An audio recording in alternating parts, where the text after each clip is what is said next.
when sleep broke into two halves. Just imagine, it's 3 a.m., you're lighting a candle, your wife is sitting by the stove doing some stitching, the kid is in the corner saying a prayer, and you hear the neighbor's voice. Yep, they're awake too. Sounds like a horror film scene? Nope. This was a completely normal night in Middle Ages Europe. You think you ruin your sleep by scrolling Instagram late at night? Buddy, medieval people slept twice a night. First sleep, then wakefulness, then second sleep. It was called segmented sleep or two-phase sleep. And the funniest part? This wasn't some new advice from a mental health podcast. It was reality for centuries. But in today's world, we've literally flushed this natural sleep system down the drain. Like a public latrine. 2. Heart sleep. Not science, just reality. The first sleep would begin after dusk. As soon as it got dark, people went to sleep. There was no electricity, no Netflix, and dinner was often too light, so what else would you do? Sleep. Then came a weird break, roughly 1 to 2 hours when people would wake up. This was the time between first sleep and second sleep, referred to as watch or the waking. What did people do during this time? Basically what we only do on weekends: contemplation, meditation, sex, prayer, reading, or the most romantic medieval activity, silent staring by the fireplace. Modern folks call this phase insomnia. Medieval folks said, "Thank God, finally some solitude." The bell rang under the moonlight. In the Middle Ages, this segment was so normal that it's casually mentioned in historical texts and literature, like we say today, "I watched a little Netflix, then went to bed." A 16th century English doctor, Roger Kirch, collected over 500 references to this sleep cycle, from diaries, court records to medical texts, all mentioning first sleep and second sleep. This time wasn't just for relaxation. It was a productive window.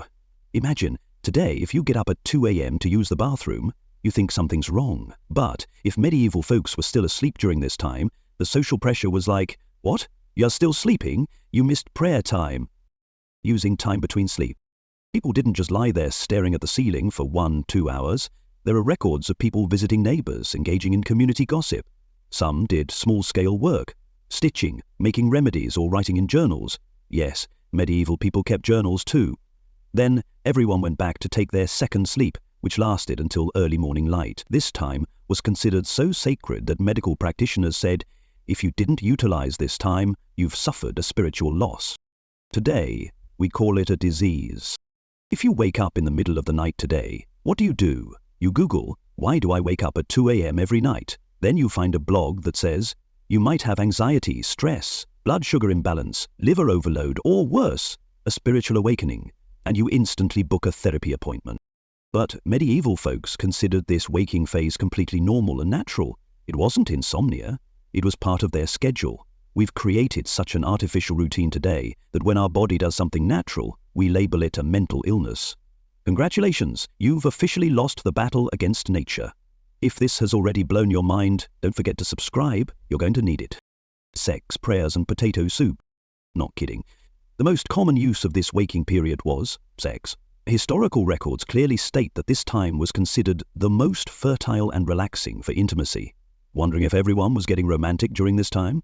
Yep. There was no Viagra back then. But time and silence did the trick. Religious folks used this time for prayers. Monasteries rang bells at this hour. Monks would wake up, do chanting, then go back to bed. In middle-class homes, women would get up and do small cooking or preservation tasks, like, "Let me just go reheat this 2-day-old potato soup and then sleep again." Artificial light ruined everything. In the 17th century, artificial lighting, candles, oil lamps, and eventually gas lights became widely available. And that's when sleep started going downhill. People stayed up longer, and the naturally occurring two-phase sleep system slowly vanished. There was a time when early to bed, early to rise was literally true, but in today's world, early to bed means dropping your phone on your face and screaming at 3:20 a.m. Modern sleep industry, one big scam? What don't we do for sleep today? Sleep tracking watches, calming apps, melatonin gummies, sound machines, blackout curtains, and that very specific herbal tea you only drank once, yet Amazon says you've ordered it 4 times. But still, we wake up in the middle of the night and wonder, is something wrong with me? The truth is, your body clock is still medieval. It's just that society has wrapped it in the mattress of capitalism. Sleep disorders or time travel? Here's the interesting part. Some people still follow the segmented sleep pattern today, unknowingly. Scientists call it sleep maintenance insomnia. But if you put a medieval person in a time machine and drop them in 2025 New York, they'd say, "You people sleep like corpses. You don't even wake up to pray or flirt. So technically, your insomnia isn't a disorder. Your inner medieval peasant is still alive and kicking, a nightly routine that became a myth. The disappearance of the medieval sleep pattern wasn't sudden. It was the result of slow social evolution, from candles to gas lamps to electricity and then TikTok. Two-phase sleep was a time when people actually had time for themselves. No clocks, no notifications, no alarms, just moonlight, silence, and a break where humans actually felt human. Today, if you wake up in the middle of the night today, what do? TikTok, Instagram, YouTube Shorts, doom scrolling, followed by guilt. But if you were in a monastery in 1200 AD, you'd be talking to God at that hour. Or, well, you get the idea. Sleep at night and the daytime madness. In the Middle Ages, people's days started as if life didn't ring an alarm for them. It sounded the emergency buzzer. At first light, it was straight to the fields, herding livestock, milking goats, and doing everything we now call chores. But back then, it was literally about survival. So when evening came, people would collapse into sleep. And this, first sleep, it wasn't after a Netflix binge. It was the kind of sleep you get when your entire day has been wrung out of your body and left behind in the soil. And then, a few hours later, their eyes would open. No phone vibrating, no barking dogs, just the body's natural clock whispering, time for the midnight break. Sleep and the mind, a deeper connection. These days, sleep doctors love saying, sleep is the third pillar of health. But for medieval people, sleep wasn't a wellness concept. It was a raw necessity that somehow contained both peace and spirituality. The waking phase between first and second sleep was so silent that people often claimed they could actually hear their own inner voice. Historical writings say that during this phase, people would wrestle with their dark thoughts or even have intimate conversations with their own guilt. It was free therapy, without a copay. Add the irony. Today, the same time that people once used for spiritual insight, we now use to scroll reels in the dark. An era where alarm clocks were chickens. Back then, there were no digital alarm clocks, just one living, clucking one, the rooster. But before morning ever arrived, people had already completed their second sleep. This sleep rhythm was so natural that no one questioned it. It wasn't an experiment. It wasn't a TED Talk hack. It was a generational habit, perfectly synced with nature.